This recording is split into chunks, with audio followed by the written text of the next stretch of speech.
도깨비라는 드라마에 나오는 그 장면들. 이제 이거 보시면 이제 윤회설 전생 이런 얘기가 우리나라에서는 거의 상식처럼 그렇게 여겨지는 그런 사회 분위기가 있다, 이런 생각이 들 정도입니다. 예, 반갑습니다.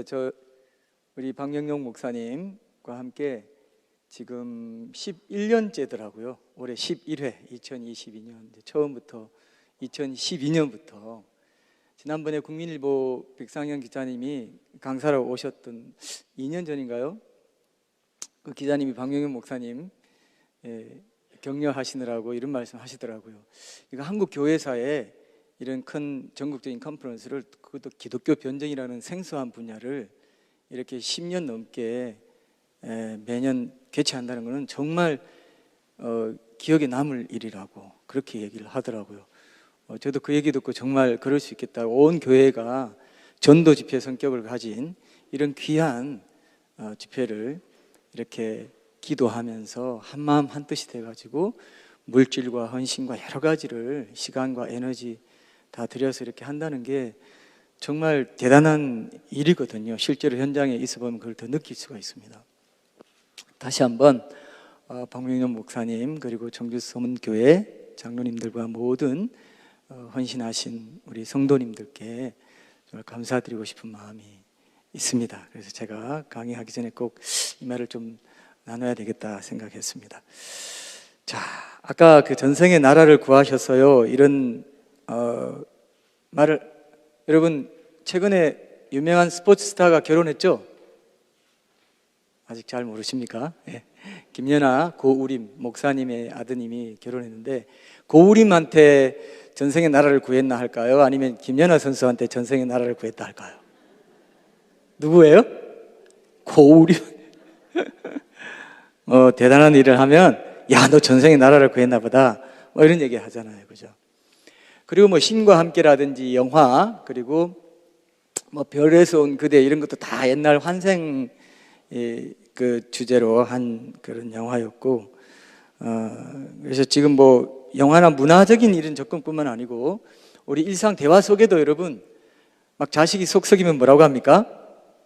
아이쿠, 내가 전생에 무슨 죄가 많아서, 이런 말 한 번씩, 기독교인이 이런 말 하면 정말 이건 좀 심각하죠. 예. 근데 또 뭐 너랑 나랑 전생에 무슨 원수진 일이 있냐, 이런 얘기도 잠깐만요.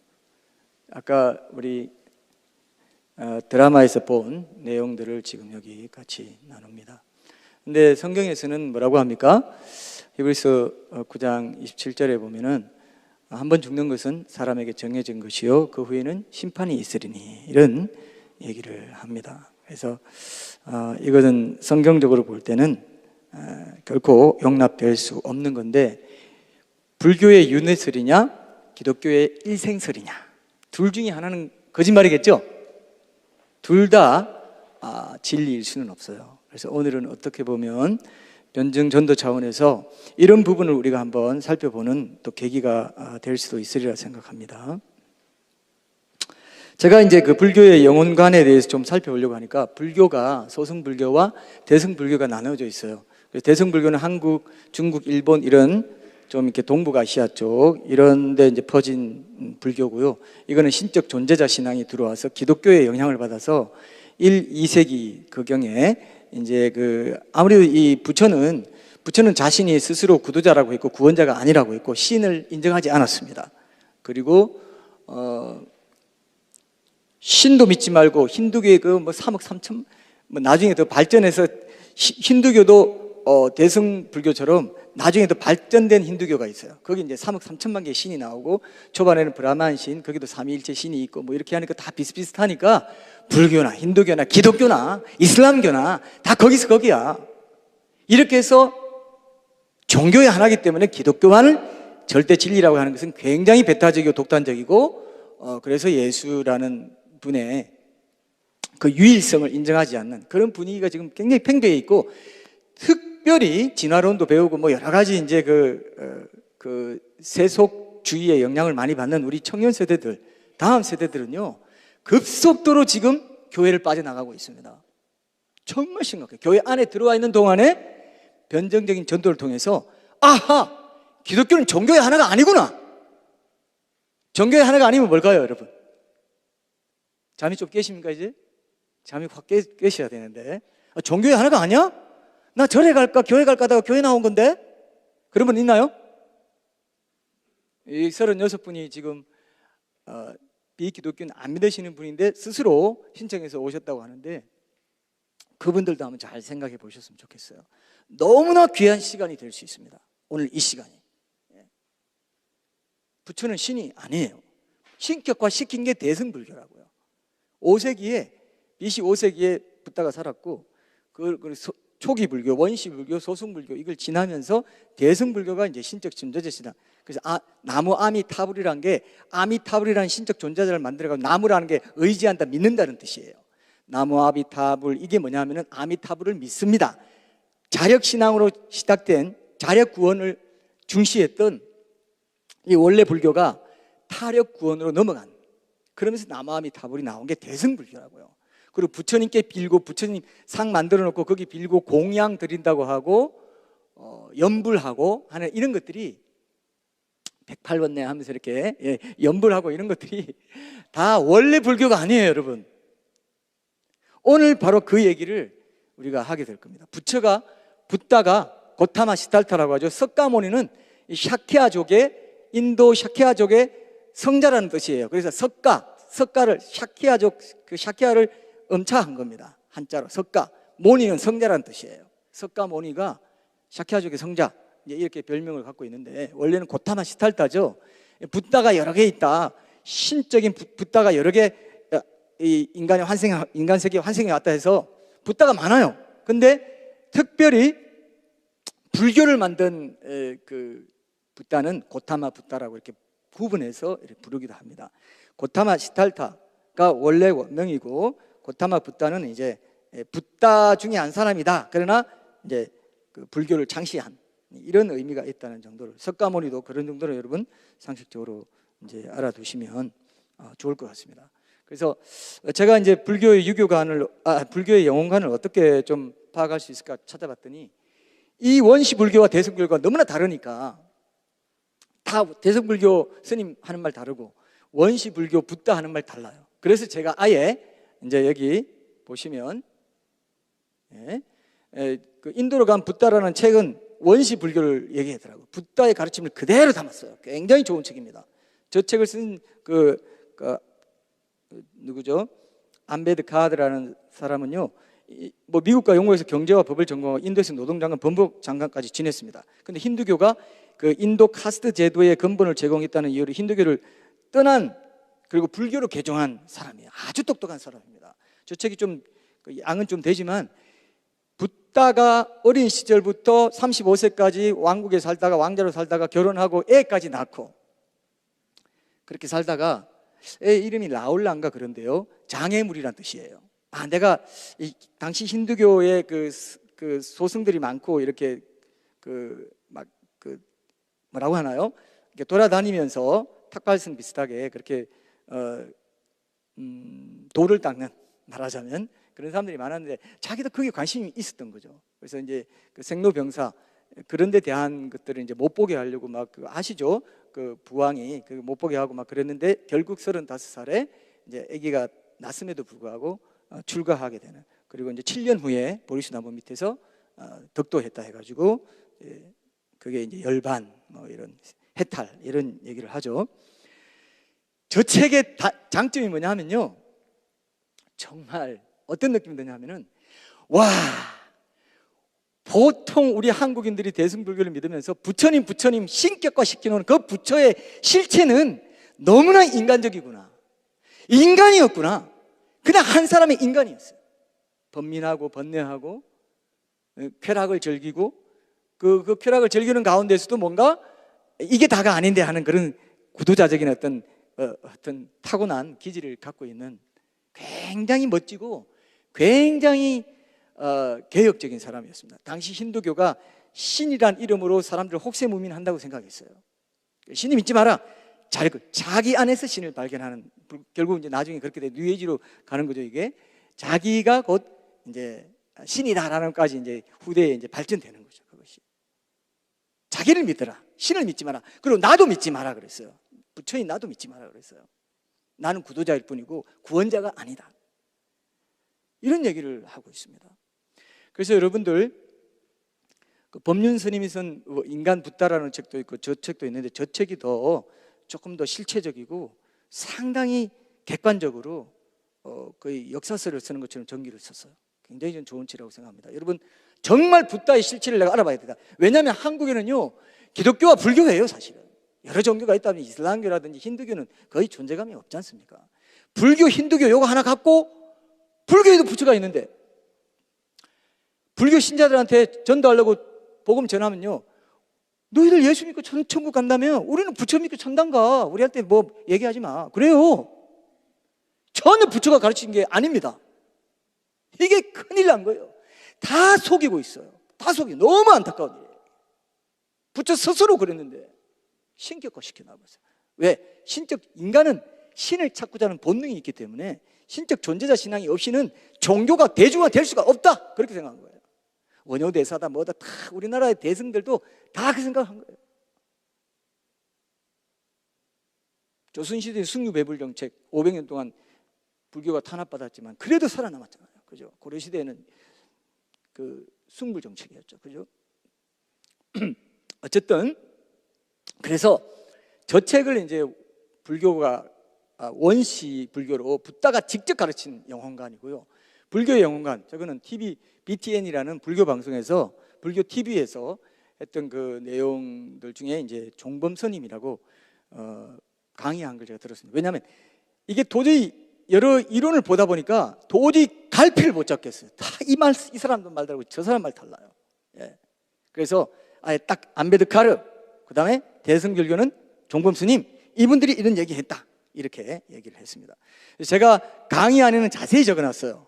자료 성격이 있다는 걸 제가 알기 때문에. 그러나 여기서는 핵심만 골라가지고 할 테니까 정말 관심 있으신 분들은 제가 종범 스님의 그 강의를 녹취를 해서 다 풀어놨습니다. 거의 다 풀어놨어요. 정말 요즘 현대 불교에서 현대 불교 신자들에게 어떤 설법을, 그건 설법이라고 합니다. 우리는 설교라고 하는데 어떤 설법을 하고 어떻게 가르치고 있는지를 생생하게 실감나게 들어보실 분들은 이거 읽어보시면 돼요. 아, 이렇게 가르쳐서 야 적용도 있네, 교훈도 있네, 뭐 이렇게 다 있어요. 꼭 설교 비슷한 느낌도 듭니다. 자, 그래서 이제 한번 그럼 불교의 원시 불교의 부처가 직접 어떻게 가르치나? 부처는요 영혼은 신에게서 온다고 본능적으로 생각한 것 같습니다. 그래서 무신론자였기 때문에 영혼을 부정했습니다. 영혼은 없다. 그러나 마음은 있다. 이렇게 생각했어요. 마음만 인정했어요. 그래서 무영혼설, 아나타라고 무영혼설이라고 그렇게 이제 규정을 할 수가 있습니다. 그래서 붓다가 영혼을 부정한 근거는 신을 부정한 근거와 같다는 것이죠. 그러면서 진정으로 존재하는 것은 영혼이 아니라 마음이다. 왜냐하면 마음이 영혼의 기능을 이미 다 하고 있기 때문에 영혼을 인정할 필요가 없다. 영혼을 인정하면은 뭔가 영적인 세계, 뭐 이렇게 자꾸 가니까 마음을 보면서 마음을 통해서 이 마음이 사물을 관장할 수 있다고 생각했습니다. 우리는 기독교는 하나님과의 관계 속에서 하나님을 알면 나를 안다고 봤지만은 불교의 붓다는 마음을 보면 나를 안다. 세계를 보고 어떤 세계와의 관계 속에서 내가 내 존재를 파악할 수 있다. 이런 식으로 가르쳤어요. 완전히 반대예요. 기독교는 창조주 하나님을 알고 그분과의 인격적인 관계를 회복하는 게 구원이에요. 하나님을 알아야 나를 알 수 있어요. 하나님을 사랑해야 이웃 사랑할 수 있어요. 이게 하나님 나라예요. 근데 불교는 그게 아닙니다. 마음이 어떻게 활동하도록 내가 관장하느냐에 따라 내 존재가 달라질 수 있고 내가 구원에 이를 수 있고 세상을 보는 눈이 달라지고 세상을 내가 장악할 수 있다. 어떻게 보면 조금 더 과장하면. 여기 이해되십니까 여러분? 마음을 중시했어요. 마음. 그래서 여러분들이 여기도 그런 게 있는지 모르겠지만 마음 수련 이런 말 들어보셨죠? 이게 다 불교적인 그런 세계관, 불교적인 맥락에서 나오는 얘기라고 보시면 됩니다. 그래서 이 마음을 이제 중시를 했는데 붓다는요 참 독특합니다. 아까 물리학자 우리 박영규 목사님들이 물리학자 피지컬리즘 물리주의 이런 얘기 했잖아요. 이게 유물론에서 나온 거예요. 이게 뭐냐면 마음도 육체와 같이 이런 흙과 지수화풍이라고 합니다. 그 불교에서 지수화풍, 바람, 공기, 이 풍이 바람이지만 또 공기라고도 해요. 이거는 고대의 철학자들이 인간의 존재를 막 탐구할 때 원소의 요소들을 할 때도 비슷한 얘기를 하는데, 어쨌든 지수화풍, 이것도 육체와 같이 육체가 지수화풍으로 이루어져 있는데 마음도 그렇다, 물질적이다는 것입니다. 유물론이 아주 중요한 그런 사상을 붓다가 그대로 갖고 있더라고요. 물질적 요소들의 공존이나 집합체가 의식을 만들어내는 것은 아니지만 육체가 있는 곳이면 어디나 그것에 수반하는 의식이 존재하기 마련이다. 근데 그건 일시적인 결집 현상이다. 나중에 죽고 나면 흩어진다. 그리고 살아있을 때 업보에 따라 다시 재생한다. 다시 모인다. 그래서 이게 과학적이기도 해도 어떻게 보면 에너지 불변의 법칙 아시죠? 사람 몸이 흩어져서 공중에 흩날려 버리면 없어집니까? 안 없어져요. 에너지 불변의 법칙이 남아있어요. 그래서 하나님께서도 인간이 인간이 죽으면 뼈가루 뿌리고 다 강에 뿌려도 다 남아있기 때문에 나중에 부활 때, 심판의 부활이든 생명의 부활이든 부활 때 부르면 다 올라온단 말이에요. 그대로 있습니다. 에너지 불변의 법칙. 그러나 이 온 우주에 내가 에너지 분산됨으로써 에너지가 증가된 것은 있다 하면서 나중에 그 업보에 따라 다시 뭉쳐져 가지고 재생한다. 리버스를 가르쳐요. 힌두교는 영혼을 인정하기 때문에 힌두교는 리인카네이션이에요. 제6화라고 합니다.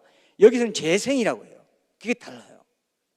근데 그게 의식이고 물리적인 어떤 세계에서 이루어지는 것이다. 영혼을 인정하지 않기 때문에. 원래 불교는 이걸 가르치더라고요.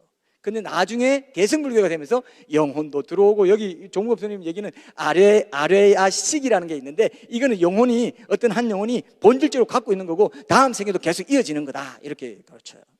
그래서 영혼을 인정하게 돼요. 제가 그랬죠. 소승불교, 대승불교는 엄청난 차이가 있다고. 소승불교는 지금도 버마라든지 그 동남아시아 쪽에 불교는 소승불교입니다. 그래서 이게 굉장한 철학가예요. 붓다는요 아주 똑똑하고 80세까지 살았는데 35세에 출가하고 6년 반 7년 그새 이제 그 덕도한 뒤에 그 제자들을 모아놓고 이렇게 가르치고 이러기를 이제 얼마 했습니까? 45년을 했어요. 그리고 아함경이라든지 초기 불교 경전이 제자들과 나눈 그런 얘기들이 실제로 붓다가 한 얘기들, 그런 게 많이 나와 있어요. 팔만대장경이 나중에 발전하고 막 계속 편찬해내면서 팔만대장경으로 묶어야 할 만큼 내용이 많아진 것을 말해요. 실제로 그렇습니다.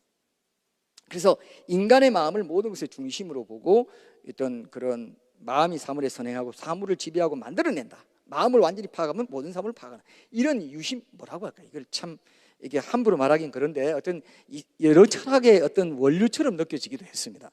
그래서 이 마음을 그래서 이게 관조한다든지 이런 것들이 관심법이라든지 이런 것들이 이제 그게 이제 도 닦는데 이제 마음을 탁 관찰하는 거죠. 그래서 고진멸도가 여기서 나옵니다. 인간이 고통 것은 집착하기 때문인데 이것을 멸하려면은 팔정도, 바른 생각, 바른 은행 이런 것들 따라야 된다. 이게 이제 고진멸도라고 해서 불교에서는 사성제라고 하죠. 4가지 중요한 이제 교훈입니다. 그래서 마음이 모든 선악의 근원이기 때문에 이런 부분, 마음을 잘 갖는 거, 마음을 잘 닦는 거, 마음을 깨끗이 하는 거, 이걸 중시했어요. 여러분, 불교가요 굉장히 논리적이고 굉장히 철학적이면서 윤리적이고 깨끗해요. 저 불교를요 여러분 함부로 생각하면 안 됩니다. 불교인들 존중할 수 있어야 됩니다. 불교를 우리가 존중하지 않겠다는 게 전혀 아닙니다. 다만 절대 진리가 아니고 삶과 죽음의 문제를 해결해 주지 못했어요. 그리고 창조자 신을 알려주지 못했어요. 종교라는 것은 본연의 의미가 뭐냐면 신의 존재가 있냐 없냐, 그 다음에 우리 삶과 죽음의 문제 해결할 수 있냐 없냐, 죽은 뒤에 어떻게 되냐, 이 문제가 종교라고요. 근데 종교 본연의 문제를 유교도 불교도 해결하지 못했어요. 제가 그 결론을 낼 수가 있습니다. 공자는 아예요. 제자가 계로라는 제자였나 그래요. 제자가 물었습니다. 죽은 뒤에 어떻게 되냐, 죽음을 혹시 알 수 있냐 했더니 아내가 삶도 모르는데 죽음을 어떻게 알겠느냐 이렇게 얘기했어요. 미지생 언지사 이 논어에 나옵니다. 이게 그 끝이에요. 그게 내 세상 전부예요. 현세지향적입니다. 유교는요. 굉장히 영혼도 그런 성격을, 영혼관도 그런 성격을 이제 갖고 있습니다. 그래서 불교에서 말하는 독특한 영혼관, 윤회는 없다고 말하면서도 환생은 인정한 이런 거죠. 환생이 죄생이니까 환생은 있다. 업보를 잘 닦아라. 업을 잘 쌓아라. 이런 얘기는 이제 했던 거죠. 그래서 이런 불교가 이거를 거의 법칙화 시켜가지고 불교를 많은 사람들이 법칙성에 대한 깨달음의 종교라고까지 할 정도로 이 법이란 말을 쓰는 걸 좋아해요. 예, 법. 그래서 뭐 제법무와 이제 나중에 붓다의 영혼관, 사성제, 삼법인 이런데 이제 그런 말들이 나옵니다. 그 인연의 법칙이라든지 이런 것도 다 어떤 우리가 그 치즈 같은 거가 만들어질 때 이 우유가 진료인, 그리고 발효 조건인 온도나 습도는 동력인 이래가지고 인연의 법칙에서 인은 진료인이고 변화는 주체고 연은 외부에서 가해지는 인위적인 작용, 업연, 업보다 뭐 이런 업보의 인연이다 뭐 이런 식으로 말해가지고 모든 사물의 변화에는 인연이 작용한다. 그래서 여러분 인연이란 이선희 가수의 그 노래도 있죠. 인연? 이 인연이 원래 그 불교에서 나온 용어예요. 인연이라는 말 잘 쓰죠, 그죠? 인연이 닿으면 또 만나겠지 이런 말 하잖아요. 그리고 진면목이라든지 뭐 아수라장이 됐다든지 악이 다툼이야. 이게 다 육도 지옥의 인간이 지옥 뭐 그죠? 그다음에 뭐 아수라, 축생, 악이 인간, 천상 뭐 이런 식으로 육도를 윤회한다. 뭐 이런 식으로 업보에 따라 제일 업보가 낮은 사람이 지옥에 가고 뭐 이런 얘기를 하는데 악이 다툼, 아수라 이런 게 다 불교 용어예요, 여러분. 진면목 이런 것도 다 불교 용어입니다. 불교 용어가 굉장히 많아요. 그러니까 우리 의식 속에, 한국인의 의식 속에 불교적인 생각, 유교적인 생각이 굉장히 많고, 그래서 결국 우리가 기독교인이면서도 유교적인 기독교인, 불교적인 기독교인이 상당히 많습니다. 하나님과 아버지라고 부르라고 해도 친밀하게 부르지 못하는 사람이 많아요. 유교적인 생각을 갖고 있기 때문에. 어떻게 내가 감히 하나님을 아버지라고 부르면서 친밀하게 기도할 수 있어?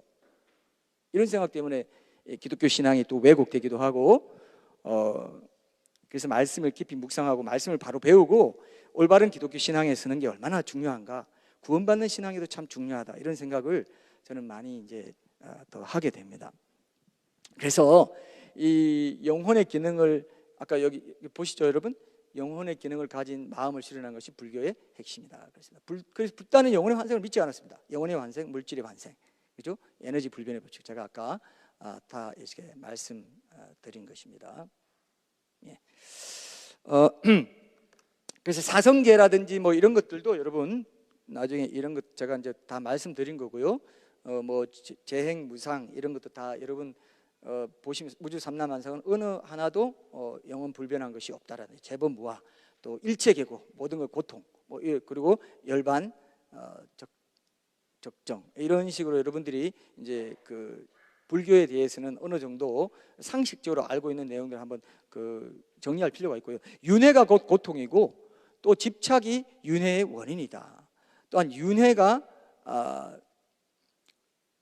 다한 경지가 멸이며 그렇게 윤회를 다한 경지를 실현하는 방법이 곧 팔정도다. 이런 얘기도 이제 불교의 핵심 교리로 얘기할 수 있는 부분입니다. 개성불교에서는 종범 스님이 이제 말씀하시는 부분이 있는데, 제가 이제 이 책을 보니까 이런 내용이 나와요.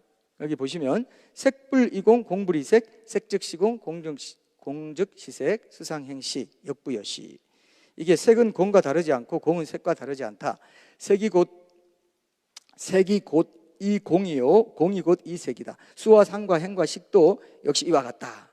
이렇게 얘기를 합니다. 여기서 중요한 게 이제 종범 스님이 얘기하시면서 여기 중요한 거를 이제 오온이라고 하는데, 불교에는 인간을 이루는 구성 요소를 오온이란 말로 표현을 합니다. 그래서 이게 색, 수상, 행식 이렇게 얘기해요.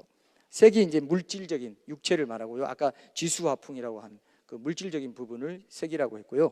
그다음에 수상, 행식, 수는 감수성, 느낌입니다. 상은 상상력, 행은 의지, 행동하는 거, 의지, 식은 분별하고, 이 수상행을 조종하는 식, 의식, 이 마음의 이제 중추라고 할 수 있는, 이렇게 구분했어요.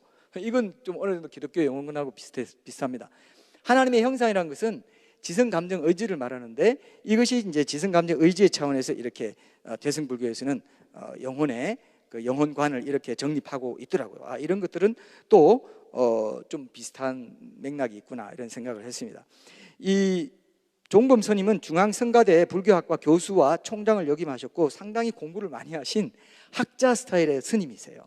그래서 들어보면서 제가 여러 스님들의 강의를 좀 들으면서 제 불교 신자 될 뻔했습니다. 굉장히 좋더라고요.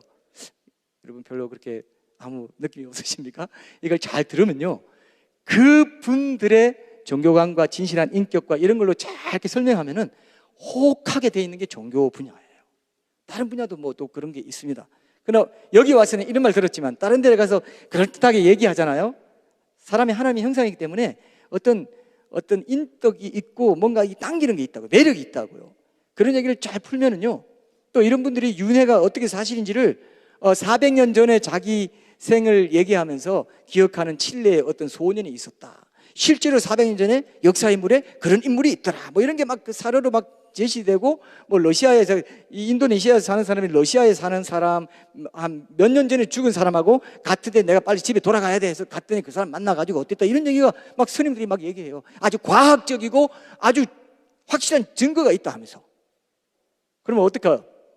믿을만 하겠죠, 그죠? 아, 뭐 불교의 내세가 따로 있고 기독교 내세가 따로 있는 거야? 획가닥 할 수 있게 합니다. 충분히 그럴 수 있어요. 근데 중요한 건 여러분, 역사적인 팩트, 히스토리컬 팩트가 있냐 없냐. 불교가 이렇다 저렇다 말한 것에 대해서 제가 가만히 관찰해 보니까 확인할 방법이 없어요. 확인할 방법이 없어요. 근데 기독교만은 부활의 증거라든지 예수 탄생의 증거라든지 모든 역사적인 지명이 있고 인명이 있고, 지금도 이스라엘에 가면 모든 일어난 일들의 역사적인 현장이 있어요. 이게 굉장히 차이가 큽니다. 제가 쓴 책이라든지 우리 박민목 목사님 쓴 변정전도용 책에 이런 내용들이 풍부하게 있기 때문에 뭐 오늘 그런 걸 나누는 시간은 아니니까요. 그러나 우리 자녀 세대들이 그런 책들을 좀 읽게 하신다면 떠나지 않습니다. 이게 종교의 하나가 아니구나, 그걸 알게 되면요, 아무리 믿음을 흔드는 상황을 만나도 교회를 떠나지 않습니다. 지금은요, 전도하기가 너무 힘든 시대고 완전히 그냥 뭐라고 하냐, 생고구마 전도하기가 너무 힘들어요. 근데 이미 교회를 불러와 놓고 이런 변정적으로 확고한 기독교만의 절대 진리성이 너무나 많은 증거들이 있는데 이걸 강조하지 않아가지고 떠나가게 만들고 있다는 게 얼마나 안타깝습니까? 그렇죠? 여러분 안 그렇습니까? 너무 안타까운 일이에요. 이건 확실한 건데 이거보다 확실한 게 없어요. 연구하고 연구할수록 이거밖에 없어요. 엄청난 진리가 있는데도요, 싹 속여버려요. 싹 속입니다. 눈가림을 싹 시키면서 혹하게 만들어요. 이런 것들이 너무나 많다는 것을 현장에서 많이 느낄 수가 있습니다. 참 안타까운 일이지만 현실이 그렇습니다, 여러분. 그래서 여기서는 이제 업은 내 안에 어디에 머물러 있다가 나오는가. 이 땅에서 사람의 오온이 행동을 하면 이제 업이 되는데, 업은 그냥 사라지지 않고 미래에 이제 힘을 주죠. 그래서 이제 윤회의 근거가 되고, 업은 내 안에 어디에 있다가 머물러 있다가 오는가, 또 전달되는가, 이런 걸 찾다 보니까 이제 마음에 변하는 것이 있고, 수연, 생멸이라고 하고요. 변하지 않는 이제 불변, 진여, 항상 여일하다, 뭐 이런 뜻이겠죠. 진여와 불변의 세계를 몰라가지고 사람에게 두려움과 고통이 생긴다. 그래서 아레야식이라는 게 있는데, 이건 불변하는 영혼의 요소로 함장, 저장하는 기능이 있고, 그래서 내가 뭘 일을 하면 이것도 좀 기독교 영혼과 좀 이렇게 닮았어요. 내가 영혼이 했던 모든 것에 대해서 저장 기능이 있어가지고 이 양심에 다 저장이 된다고, 로마서나 이런 데 보면은 그런 흐름을 우리가 알 수가 있어요. 그래서 이 영혼의 블랙박스가 양심입니다, 여러분. 성경에 보면 사도 베드로도 그랬고 바울도 로마서에서 그랬고요. 우리가 하나님 앞에 서면 내 모든 것을 직고한다고 그랬어요. 내 스스로 내 영혼의 블랙박스가 탁 풀리면요, 1초도 안 돼서 내가 태어난 순간부터 죽기 직전까지 내 생각과 행동과 말과 모든 것이 바로 직고가 되어버립니다. 하나님 앞에 내가 말해버립니다. 그리고 아까 박명목 목사님이 임사체험 말씀하셨는데요, 그 SBS에 보면 그것이 알고 싶다에 거기 지금 저 세상으로의 여행이라는 거기 쳐보시면 유튜브 나오는데요, 거기 보면은 7가지 정도의 공통점이 있다 돼 있는데, 그 중에 하나가 뭐가 있냐면요, 아주 짧은 순간에 자신의 모든 일생이 지나가더라 그랬어요. 그런 얘기가 나와요. 이건 기독교 방송 아니죠? 여러분 SBS 기독교 방송입니까? 아니에요. 그런데 이 임사 체험을 한 사람들의 공통점 중에 하나가 딱 죽자마자 모든 일생의 생각 모든 게 한순간에 지나가요. 이거 영혼은 시간의 존재가 아닙니다. 영혼의 존재이기 때문에 영혼은 뭐 우리가 지옥 가면 이게 영원하구나, 시간적으로 물리적으로 길다 느낀 그게 아니에요. 아하, 나는 이게 영혼이 여기 있구나. 그걸 알게 돼요. 영혼이란 것은 굉장히 우리는 한 번도 영혼을 경험하지 못했을지 모릅니다. 하나님이 우리를 심판하신다는 것은 그런 개념이에요. 예수님이 오셔가지고 우리 각자의 죄를 위해서 십자가에다 피를 흘리셨다는 것은 엄청난 거예요. 그 피 없이는 어떤 죄도 용서가 안 돼요. 우리가 믿고 있는 예수님이 그런 분이에요. 저 십자가가 그런 거예요.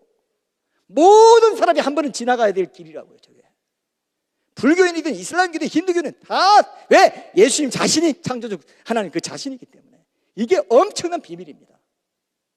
BC와 AD를 가르신 분이에요. 오늘 2022년인 이유가 예수님이라는 그 하나님이신 그분 존재 자체, 그분이 이 땅에서 딱 와가지고 내가 중심이야. 모든 내전에 살았던 다 BC에 태어났어요. BC 5세기에 공자, 붓다 다 태어났어요.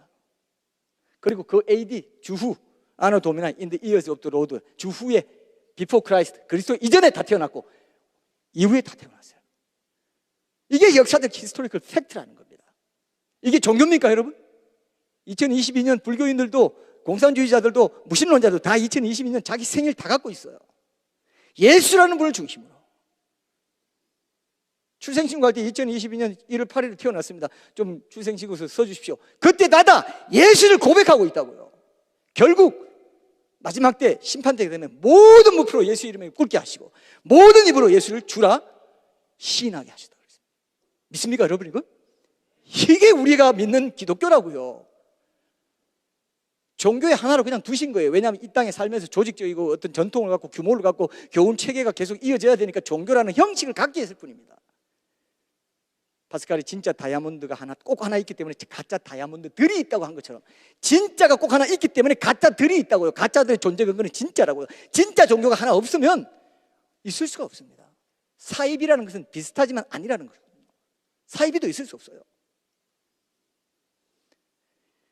우리가 기독교 변증 컨퍼런스를 하고 이렇게 전도 집회 성격도 이렇게 하는 거는 바로 이 한 영혼이 천하보다 귀하다고 말씀하신 그 말씀을 따라서 한 영혼이라도 이런 말씀을 듣고 분명히 예수님을 나의 구주로 고백하고 내 신앙생활에서도 예수님이 나의 구주요 주인, 내 삶의 주인님이라고 고백하면 내 모든 일상에서 그분의 임재 가운데 그분과 동행하며 살아가는 이 예배자의 훈련이 되어 있느냐, 내 삶 자체가 예배가 되느냐, 이게 신앙생활입니다. 종교적으로 뭐 교회 왔다 갔다 하는 게 신앙생활 전부가 아니에요. 그건 굉장히 중요하고 교회 공동체 핵심적인 것이지만 일상 속에서 예수님의 내 일상에서도 교회 생활뿐만 아니라 내 일상생활 속에서 예수님이 나의 삶의 주인이 되시는 것, 이것이 아주 핵심적인, 왜? 기독교는 종교의 하나가 아니라 창조 질서 그 자체이기 때문에 모든 사람에게 해당되기 때문에 기독교인도 삶에서도 일상에서도 예수님과 동행하고 예수님이 나를 보고 계시다 이렇게 생각하고 살아야 된다는 거죠. 그것이 우리가 기독교 변증 컨퍼런스의 스피릿이라고 저는 생각합니다. 그래서 우리가 이런 얘기를 할 때도 담대하게 얘기할 수 있고 비교할 수 있다고 저는 생각합니다. 아까 제가 방금 말씀드린 거 지금 다 말씀드렸죠. 어떤 종교의 가르침이든지, 기독교는 종교의 하나가 아니라 창조주 그 자체라고 그랬고, 어떤 종교의 가르침이든지 그 안에 이 비성경적인 진리만 담겨 있는 경우는 오히려 불가능합니다. 사람 마음을 보고 관계를 보고 이 세상을 보면 아, 이런 거구나. 다 불교에도 진리의 조각들이 다 있습니다. 상당히 많아요. 힌두교에도 진리의 조각들이 상당히 많습니다. 그것까지 다 가짜야 할 필요가 전혀 없어요. 창조 세계에 살고 있는 사람이 지정의를 갖고 있고 생각을 하고 철학을 하고 사고를 하면 다 알아낼 수 있는 것들을 얘기하는 게 많거든요. 좋은 말 많아요. 여러분 법륜스님 강의 유튜브에 굉장히 많습니다. 한번 들어보세요. 굉장히 유익한 거 많아요. 근데 법륜스님이 또 어릴 때 또 청소년기 때인가 교회를 다니셔가지고 예수님 잘 말합니다. 예수님 얘기 꼭 나와요. 한번 들어보세요. 꼭 나오는 건 아닌데 예수님은 이렇게 말씀하셨습니다 하면서 비슷하게 종교적인 거 싹 가져와가 윤리적으로 부활이라든지 동정사 이런 거 싹 빼버리고 진짜 중요한 구원에 대한 건 딱 빼버리고 윤리적인 교훈만 딱 가져와가지고 예수도 윤리적인 선생이어서 이렇게 말하고 있다는 것입니다. 그래서 오히려 그게 생소하죠. 그래서 다 진리의 조각들이 있는 거 인정합니다. 인정하셔야 돼요. 그건 괜찮아요. 그건 일반 원종 차원에서 하나님 주신 거기 때문에. 개성불교가 비물질적인 영혼 안에 지성, 감정, 의지의 요소와 불변의 요소가 있다고 본 것은 성경적이다. 그렇죠? 그리고 붓다가 마음을 물질의 결합체라고 본 것은 물리주의적, 유물론적 관점이다. 이렇게 우리는 결론을 낼 수 있습니다. 셸리 케이건 죽음이란 무엇인가? 이 사람도 이제 물리주의적인 관점에서 봤는데, 이 사람은 지금 첨단의 과학자들도 아까 말씀하신 것처럼 어떻게 비물질에서 물질이, 의식이 이렇게 생겨나고 의식이 어떻게 작동하고 이런 건 전혀 모른다. 이건 정말 앞으로 과학이 발전하면 알 수 있을지는 모르겠다. 그러나 지금은 모른다 했는데, 붓다는 의식은 물질로 됐다 하고 주전 5세기 때 과학이 전혀 발전하자고. 여러분, 유네슬도 이렇게 말하는 학자들이 있습니다.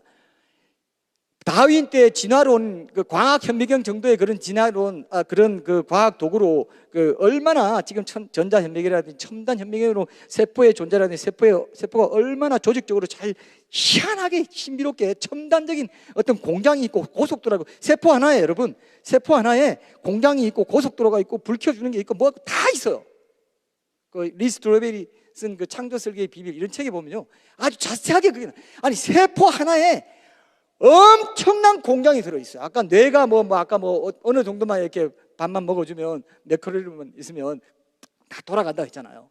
세포 하나가요 엄청난 공장의 역할을 해요. 세상의 공장으로 보면 도저히 따라갈 수 없는 세포 하나가. 그런데 그걸 다 알았다면 유네슬도 얘기하지 못했을 것이고, 뭐 사람이 죽으면 동물로나 택도 없다. 동물과 유전자 자체가 다르고 염색체가 다르고 다 이게 다 다른데, 배열이 다르고 다 다른데, 동물의 몸이 있고 사람의 몸이 있다. 사도 바울이 그랬어요. 고린도전서에. 사람의 몸이 다르고 짐승의 몸이, 새의 몸이 다르고 다 다르다 그랬어요. 진화론 그런 말 한마디로도 사실 파쇄가 될 수 있는 부분입니다. 그래서 사람이 결코 죽지 않는다. 너희가 결코 선악과를 따먹으면 반드시 죽으리라 그랬는데, 창세기 3장에서. 근데 너희가 결코 죽지 아니하리라. 이 사탄의 거짓말을 유네슬로 이어져서 이렇게 지금 얘기를 하고 있다고 보고 있습니다. 그래서 이런 그 전생 체험들을 하는 것은 결국 리모르스의 아내 세미라미스가 이제 그 담무스가 리모르스의 환생이라 하면서, 그때 바벨탑 건설할 때 이 얘기를 하면서 바벨탑 건설 후에 흩어지는 그 종족들에게 이게 전파되고, 아리안족이 인도에 들어가서 이 환생설을 가지고 유네스를 가지고 정치적인 통치의 도구로 삼았다. 이런 학설이 있습니다. 이런 것들도 이제 알아두시면 좋을 것 같고요. 무의식 상태에서 이루어지는 전생 회상 체험은 이건 위험한 거다. 이거는 무의식 세계 속에서는 얼마든지 악령들이 역사할 수 있기 때문에 악령의 역사를 통해서 이런 것들을 얘기한다. 이렇게 보고 있습니다. 그래서 악령은 수천 년 묵은 구미호라는 말이 왜 나왔을까요? 수천 년 묵은 그런 나이를 갖고 있기 때문에 얼마든지, 러시아에 있던 사람이 난 칠레에서 100년 전에 살아서 20년 전에 살아서 다 확인해봐, 거짓말 얼마든지 만들어낼 수 있습니다. 이거는 아주 쉬워요. 이건 완전히 속임수라고 보시면 되실 겁니다.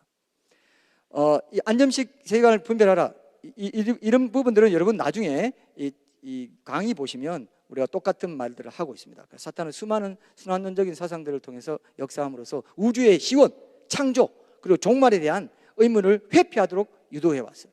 그래서 사탄은 창조자 하나님의 존재를 부정하고 그분의 이례적 창조 사역과 심판 사역을 은폐하는 일에 온갖 노력을 다해 왔는데, 그것이 대표적인 그 사상이 유네슬이다. 이렇게 보실 수 있습니다. 유네슬은 비합리적인 5가지 이유는, 유네슬은 우주의 시작과 인생의 시작을 설명할 수 없다. 최초의 인생은 그러면 어떤 업보로 그런 모양으로 태어났냐 했을 때 시작을 말할 수 없고요. 그 다음에 연력학 제2법칙에 의해서 모든 것은 낡아져 가고 있는데, 처음 시작이 있어서 당긴 때가 있고 낡아져 가고 있는데, 과학자들은 그렇게 말하고 있는데 시작이 없다고 말하는 건 비과학적이다. 이렇게 봅니다. 그래서 처음부터 물질이 있었다는 그런 거짓말이에요. 처음부터 물질이 있으면 그 물질은 점점 낡아져서 지금은 없어져야 돼요. 그런데 물질이 지금 처음부터 물질만 있었다 이렇게 하지 않잖아요. 하나님이 유지하시고 계속 이 관리를 하시고 생태계를 돌리시고 순환시키시는 이런 과정 속에 있다는 것을 우리가 알 수 있습니다. 두 번째는 윤회와 환생은 인간의 정체성에 대해서 제대로 합리적인 설명을 내놓지 못합니다. 예를 들어서 여러 가지가 있지만 여기 책에는 또 조금 더 보실 수 있습니다. 동물로 환생한 사람은 동물이 도덕성이 없고 윤리성이 없고 아까 뭐 양심이나 이런 것도 없는데 그걸 어떻게 동물이 어떤 업보를 좋은 업보를 쌓아가지고 그 다음에 생애를 사람으로 다시 날 수 있냐, 이게 합리적으로 설명이 안 돼요. 이게 여러분 두 개만 해도 여러분 어떻습니까? 윤회설은 합리적이지 않구나, 그죠?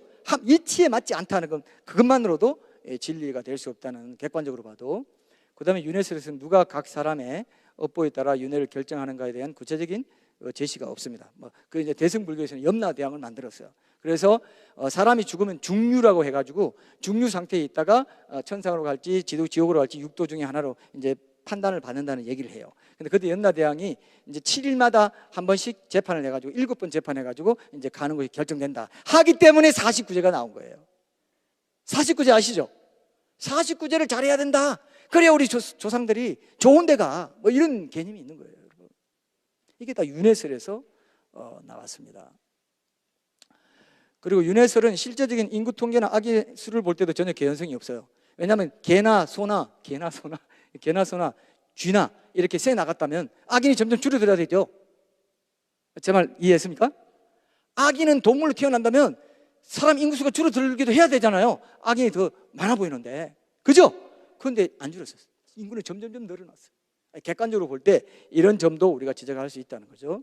그 다음에 전생 체험을 통해서 이제 윤회설이 사실이라고 주장한다고 하지만 주관적인 체험만 갖고는 윤회설이 실제적인 사실이라고 보기 어렵다. 아까 무의식 상태에서 항상 전생 체험을 하는데, 무의식 상태는 영적 전쟁의 각축전이 벌어집니다.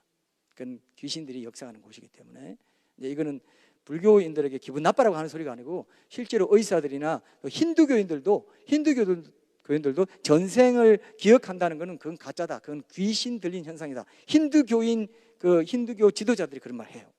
이런 것들은 우리가 객관적으로 얼마든지 볼 수 있는 말인 것 같습니다. 성경에는 이렇게 여러 가지로 일생설 윤회설에 대해서 분명히 아닌 그런 말씀들을 분명히 하고 있습니다. 이건 여러분들이 잘 아는 말씀일 것 같아서 넘어가겠습니다.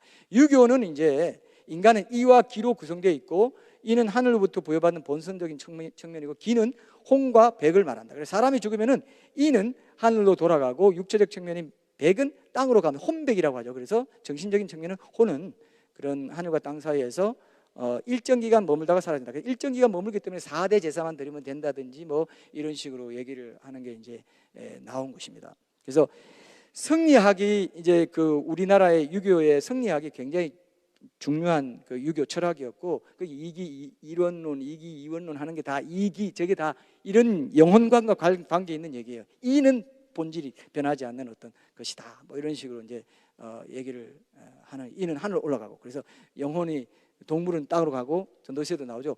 그 인간의 혼은 하늘로, 하나님께로 가는 걸 어떻게 알겠느냐, 이런 이제 얘기도 좀 비슷한 면은 있지만, 이제 결국 혼백은 사라진다, 이렇게 이제 가르치고 있기 때문에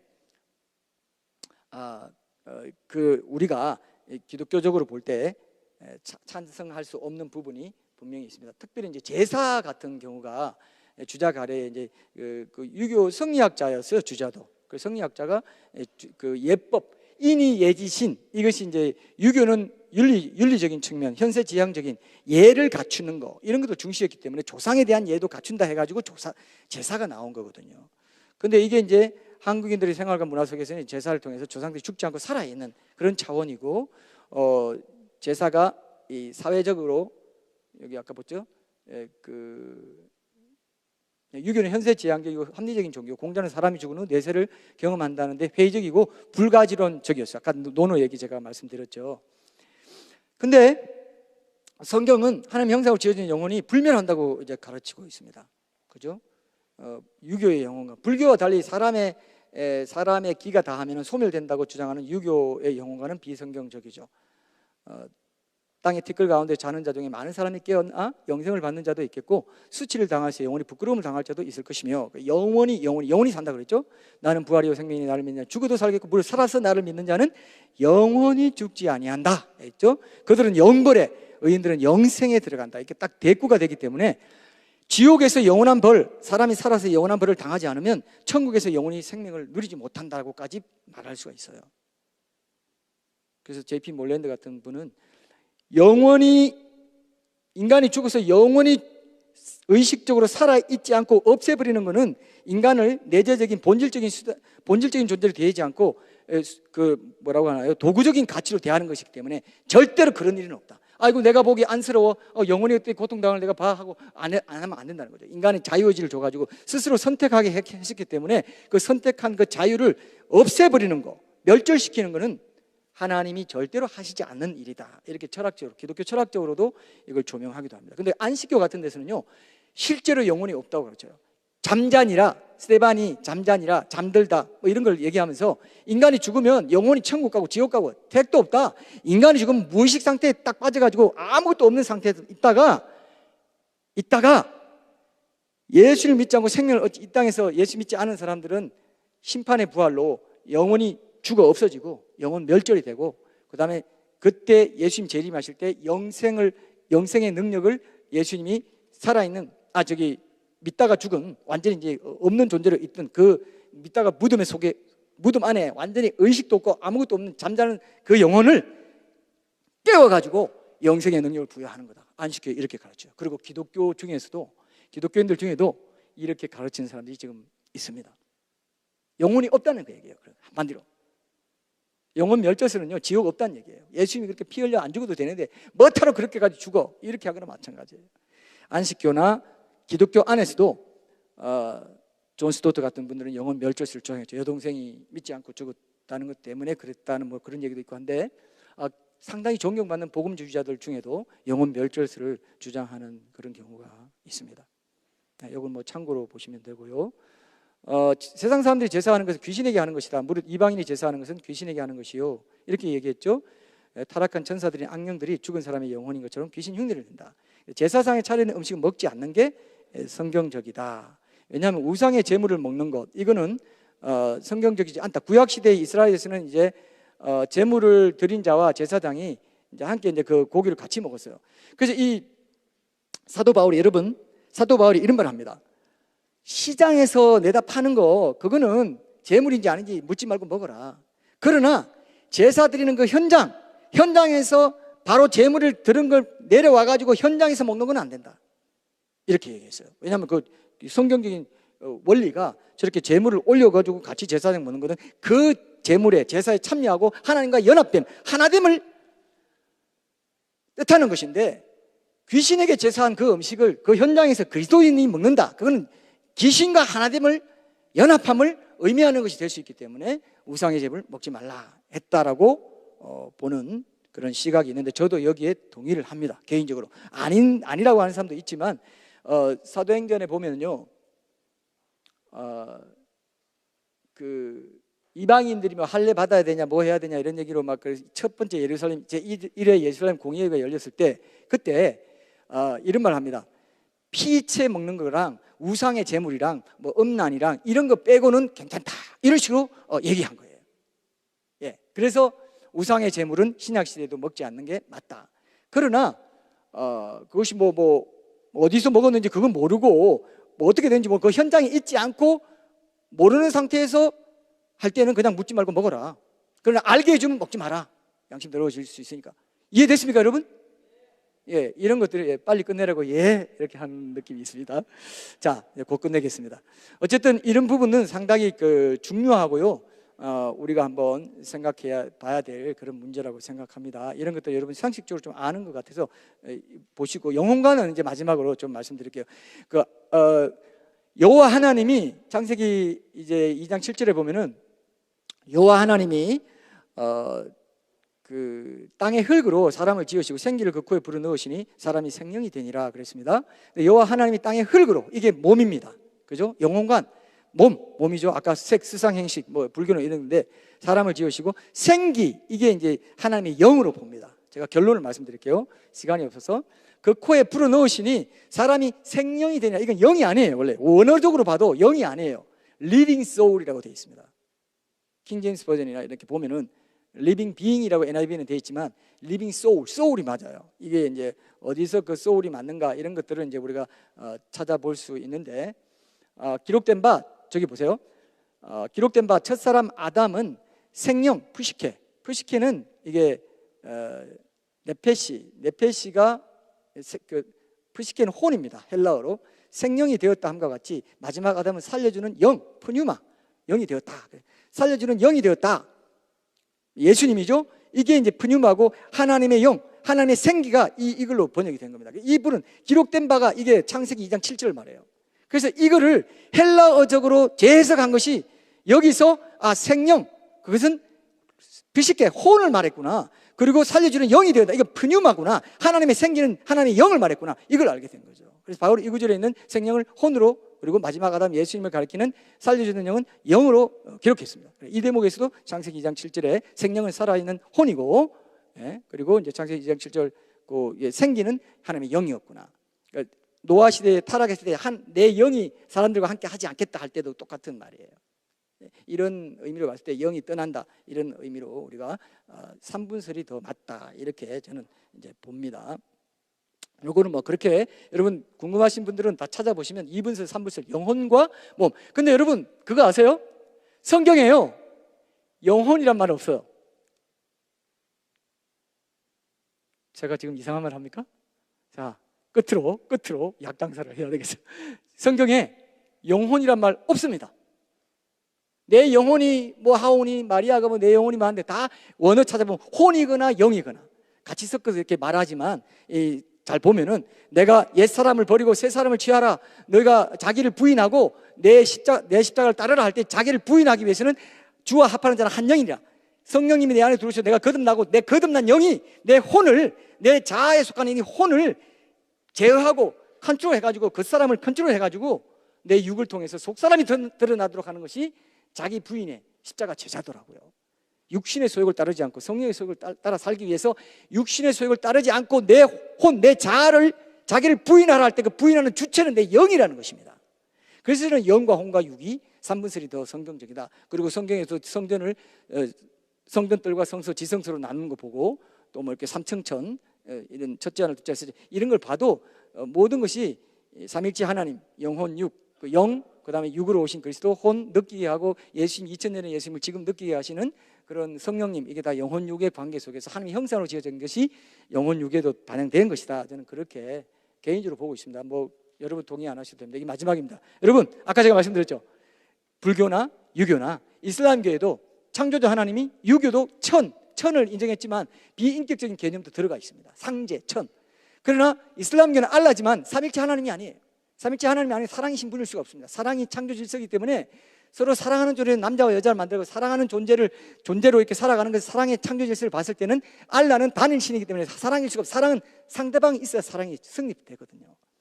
알라신은 단일신이기 때문에 이 창조 질서를 이치에 맞게 설명해 줄 수 없는 그 신이고, 결국 그 알라신이, 여러분 이슬람교가 구약 성경 믿는 거 아세요? 5대 선지자 중에 아담, 아브라함, 노아, 예수님까지 5대 선지자, 아브라함까지 넣어가지고 마호메까지 넣어가지고 믿고요. 신약도 상당히 믿는다 하는데 구신약과 반대되는, 예수님이 하나님이 아니고 예수님이 십자가에 달려 돌아가 죽지 않았고 이런 얘기를 하면서도 자기들이 믿는 알라는 여호와 하나님이라고 하는 거예요.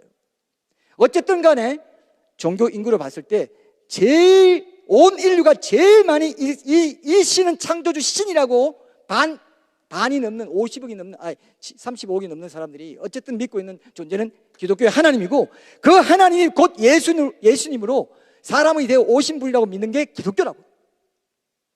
그분이 우리를 구원할 수 있었다. 모든 면에서 이런 것들이 여러분이 교회에서 계속 교리 교육 받고 하는 데서 다 나오는 거죠. 그러나 핵심은 예수님만이 유일하신 구원자이시고 하나님만이 우리 죄를 위해서 순결한 피를 흘려서 돌아가실 수 있는 그런, 그리고 그 돌아가신 그 피를 흘리고 돌아가신 것이 우리 각자의 죄를 위한 것이라는 사실을 입증하기 위해서 부활하셨다. 부활했기 때문에 지금 여기까지 기독교가 오게 됐고, 왜 처음에 다 배반하고 도망갔는데 부활이라는 동인 없이는 있을 수 없거든요. 구약 성경의 제사가 뭡니까? 3대 제사 뭡니까? 제물, 피를 흘리는 산 동물이어야 되고, 피를 흘릴 수 있는 산 동물이어야 돼요. 그리고 대속이에요. 안수해가지고 내 죄를 여기 전가시켜서 내가 죽어야 되는데, 죄 삭은 사망해서 내가 죽어야 되는데 안수해가지고 내 죄 전가시키는 대속의 원리. 그래서 어린 양을 죽이면 내 죄가 용서됐다. 그 다음에 흠이 없어야 돼요. 그 세 가지를 만족시킨 분이 누굽니까? 바로 하나님이신 하나님의 아들 예수님이라고. 삼위일체 하나님, 그 세 인격은 영원히 동등하시고 완전히 모든 권세와 명예와 모든 영광에 있어서 똑같이 동등하신데 한 하나님이에요. 새 인격의 한 하나님. 이거를 우리가 다시 한번 확인하면서 불교, 유교의 영혼관을 통해서 또 영혼의 어떤 그런 구성 요소나 이런 것들을 통해서도 예수님의 유일성을 다시 한번 확인하고 확신하고 전하시는 여러분들이 되시길 바랍니다. 마치겠습니다. 예.